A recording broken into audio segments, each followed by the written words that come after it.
Welcome to our session, Cultivating Resilience to Thrive as a Teacher Leader. I'm Jenna Beeson. And I'm Vanita Beavers. We're excited to be here with you today. Today, we're going to spend some time understanding the importance of emotional resilience in teacher leaders, as well as learning and practicing some strategies that we can use to promote compassion for ourselves as well as others. Research shows that people with self compassion have higher levels of emotional intelligence and are able to remain calm whenever they're flustered. They also tend to experience more happiness and optimism. The activities that we're going to guide you through today can become habits, and when they do, they can rewire your brain to increase resiliency. Most of today's activities come from the work of Elena Aguilar. She has her book Onward, Cultivating Emotional Resilience in Educators, as well as her workbook, the Onward Workbook. And we would highly recommend both of these texts.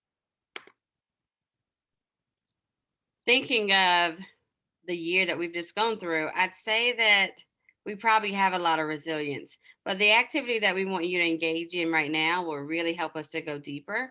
We want you to have an energy check in. So when you go to the link, the bit.ly, we'd like for you to consider this tool to really think about how am I taking care of myself in four different dimensions. And Elena Aguilar really helps us to look at our body, our emotions, our mind, and our spirit. And after you go through this checklist, you will be guided through to come up with your score. So take a few moments, pause right now, and really consider, am I taking care of my body in all four of these dimensions? Find your score, and we'll see you in just a few moments.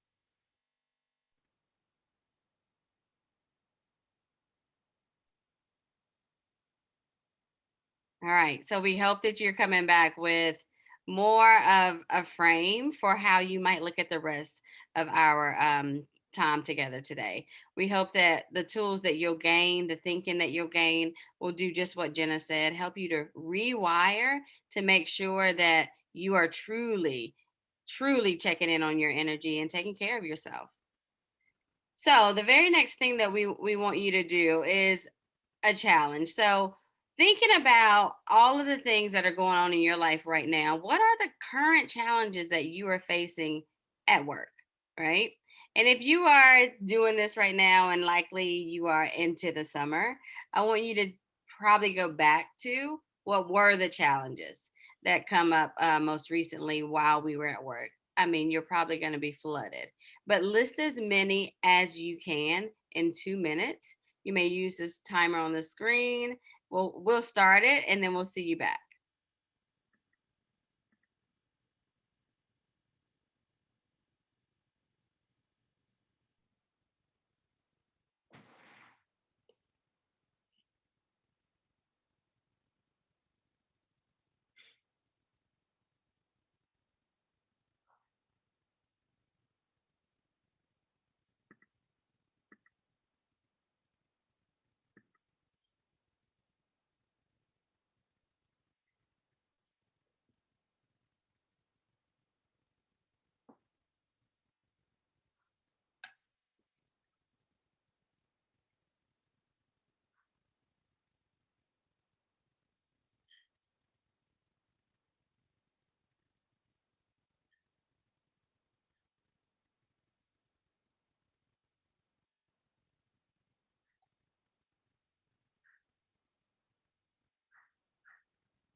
Take the last few seconds to begin to bring your thoughts to a pause.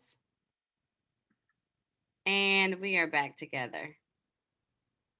So maybe you have a list of five, maybe you have a list of 15 or even more. Our list can be different, but during the next um, few moments, we'd like for you to really begin to think of each of those and reflect on them using this image about our sphere of control and influence. Oftentimes, when we have complaints or we feel emotions, at first instinct, we think that they are truly out of our control. But when we think deeper, we may find that there are three categories that all of our issues fit into. Maybe they are within our control, maybe they're within my influence, or they're outside of my control and influence. And sometimes they are. So use these questions to reflect. What category did the majority of your challenges fall into? And then read each complaint that are outside of your control and influence and notice how it made your body feel. See if you can feel the emotional impact showing up in your body. Maybe your shoulders feel tighter. Maybe your breathing might be shallow, and so on. Of the complaints outside of your control, though, are there any that you can look at differently so that you can have more control over them? For example, if you were just told that the head of the English department, you needed, as the head of the English department, you needed to attend a twice a month evening meeting on the Common Core transition, we don't need another meeting, do we? You might feel like you have no control over this mandate. However, perhaps you could talk to your principal about a rotating schedule where you'd attend some but not all of the meetings. Or perhaps you could request a stipend for attending. Sometimes we can find ways to influence what feels like something outside of our control or at least have a voice in it.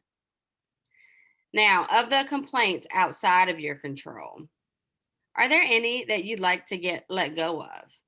Imagine putting them into a balloon filled with helium, and then watching the balloon rise to the sky and disappear.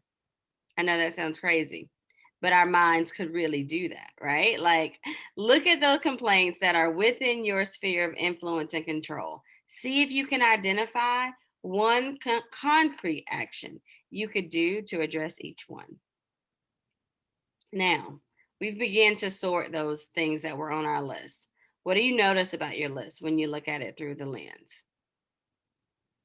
This framework, this sphere of control influence, is about taking responsibility for our own feelings and our choices in our lives. It helps us move away from blame and into our own power, and we really do have it. The bottom line is this: we have an infinite amount of energy. These things that we can't change drain us, but we do have control over how we respond to them. Can we reduce the amount of energy that goes into our frustration about those things that we do have control over and how we respond to them? Can we shift that energy into something we have control over more? The key is to use our energy where it counts. The more we focus on what's in our control, the more effective we'll feel, the happier we'll be, the more we'll be able to tackle what's within our sphere of influence. And for those of us working in schools and towards a vision of transformation within our educational system, if we focus on what's within our control and influence, there's a greater likelihood that will positively impact children. And what else are we here for?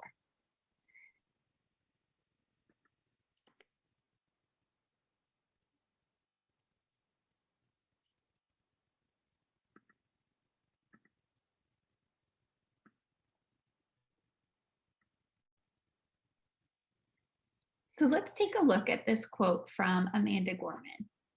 I'll give you a moment to read it to yourself.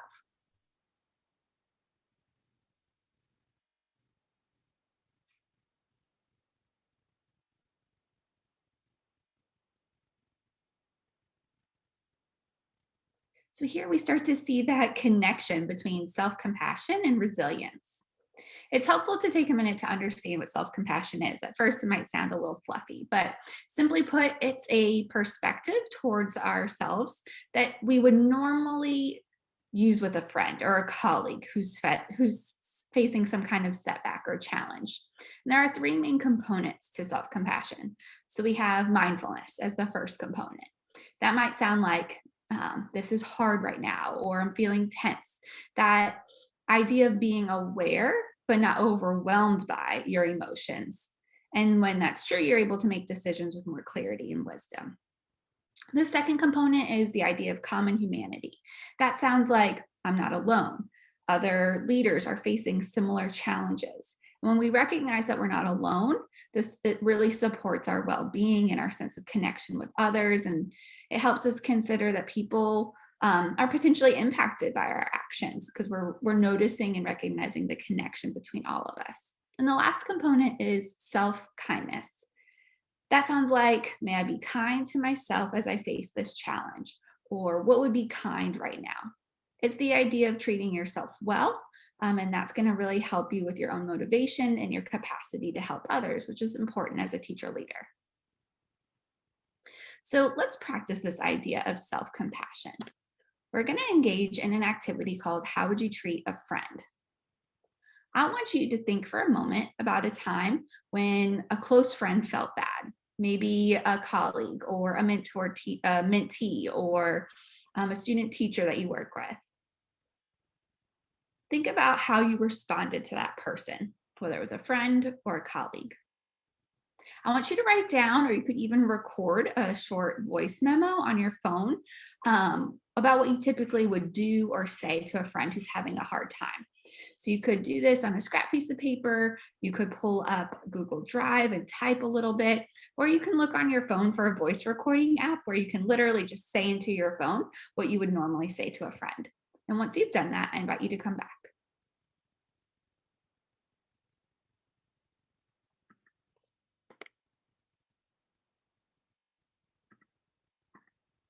All right, hopefully you took a moment to think about how you typically treat a friend who's struggling.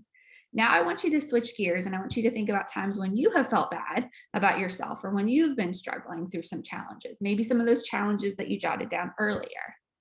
Think about how you typically respond to yourself in these situations. And then again, take a moment to either write down or voice record what you typically do and say to yourself. And pay special attention to the tone that you usually talk to yourself. And once you've done that, come back.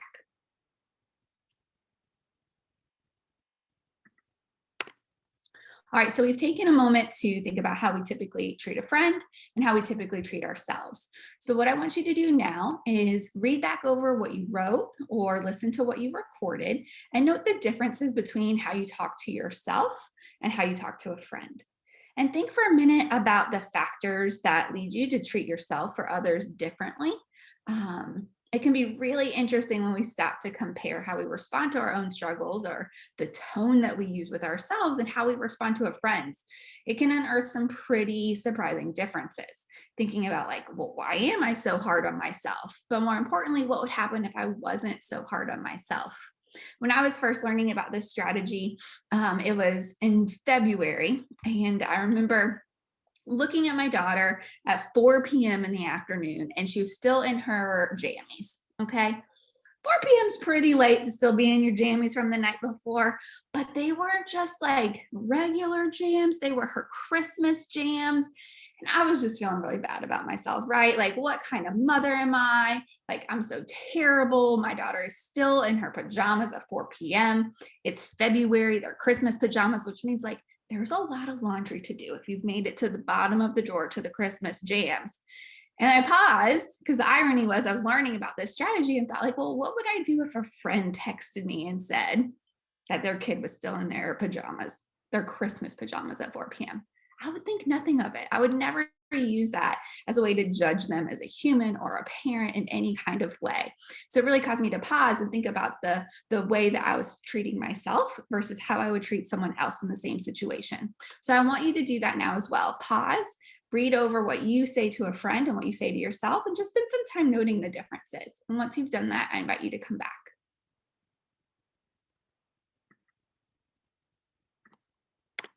All right. So now that you've spent some time comparing, how do you think things might change if you responded to your own suffering in the same way that you typically respond to a friend? How would you feel? Think about your energies that we looked at and checked in earlier. How might that shift and change? It could make a pretty big difference. So, we really challenge you the next time that you're struggling with something, that you have another challenge, right? That you're adding to your brain dump list of challenges. Think about what you want to say to yourself. What would you have said to someone else in the same kind of challenge? Spend a moment now literally recording what you hope to say to yourself the next time you're struggling with something. You can do that in your voice memo app or in your notes. But take a moment to say to yourself what you hope to say in the moment next time, and you might even be able to replay it in the moment to yourself next time. So once you've done that, come back.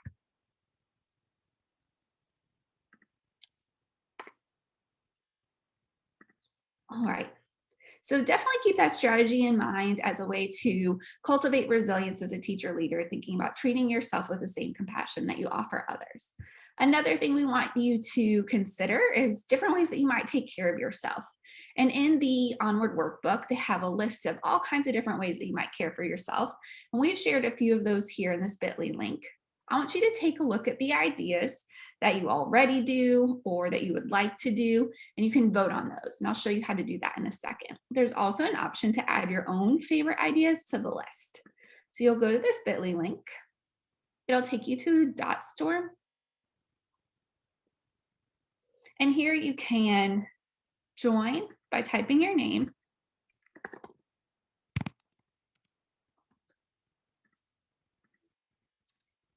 And that will just allow you the option to be able to vote, like clicking here. Maybe something you want to do to take care of yourself is bake or cook or take a long hot shower. You'll be able to click on that. And as everyone does that, you'll get to see them add up and how other people are thinking about taking care of themselves. You also have the option to add a card. And when you do that, you could add in an idea here that maybe hasn't been considered yet. But hopefully, this will give you some ideas of how you might take care of yourself. It's summer, so we might have a little extra time to take care of ourselves, but also thinking about what habits could we build into our routines over the summer to carry us through the fall and next school year. So, taking time to care for yourself, refill after the school year, and spending that time so that hopefully they become habits because we know we think about oxygen masks. I don't know if you remember flying in airplanes. Maybe we're starting to do that kind of thing again. But they always tell you that when they drop down, that you have to put it on yourself first before you help a child or another passenger. And the same is true for self-care, right? You have to take care of yourself before you're going to be able to take care of others. So summer is a good time to really start practicing and building that habit because it might be slightly easier than once the school year starts and gets busy. But hopefully by that time, it would be more of a habit. And if not, it's okay to schedule in self care. Put it into your calendar, set a reminder on your phone, treat it just as seriously as you might a meeting with any of your administrators.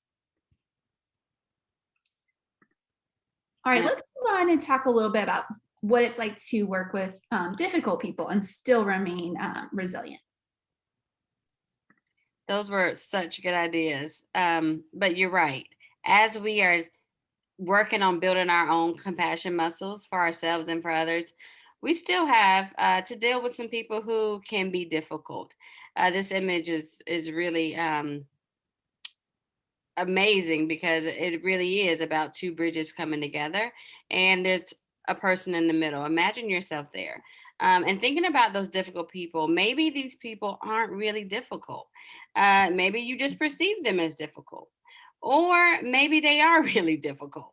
One of the greatest barriers to humans in our perception is our perception that others are different from us. Truly, we are different, right? We are much less motivated to help someone who we don't feel is a part of our group.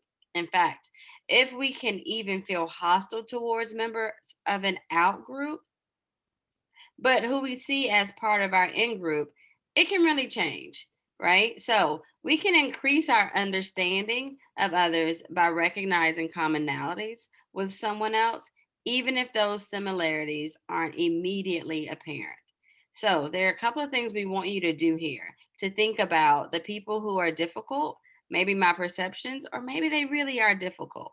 The first thing we want you to do is to write down the initials of a person in your life who seems to be very different from you in every way that you can imagine, or someone you feel distance from, someone about whom you think you have nothing in common at all.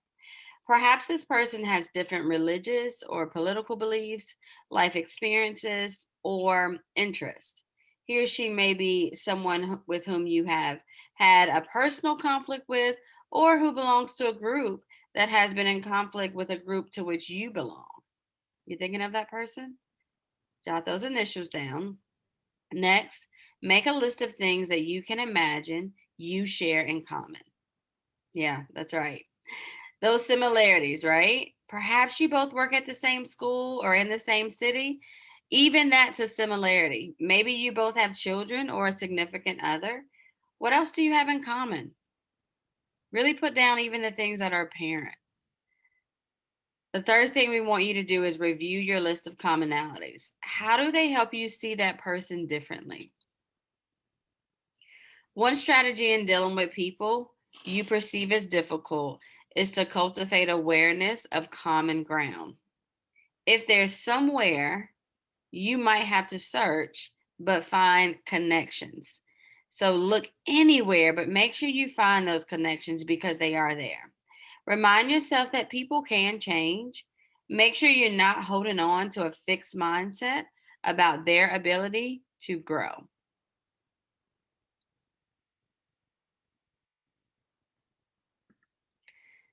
Now, on the next slide, I want you to think about working with difficult people. And here are some other ways to deal with difficult people.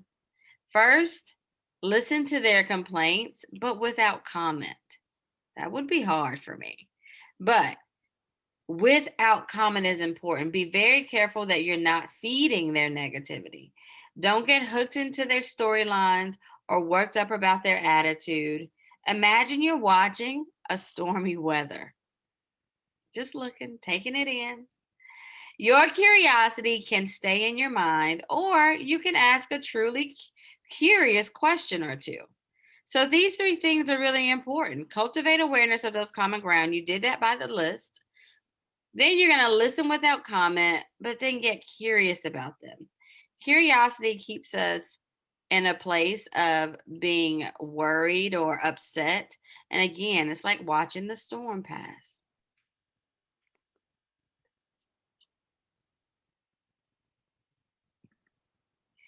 And then finally, here are a couple of other things. Remember, don't take it personally. Don't take other people's behavior personally. It is theirs, it is never about you.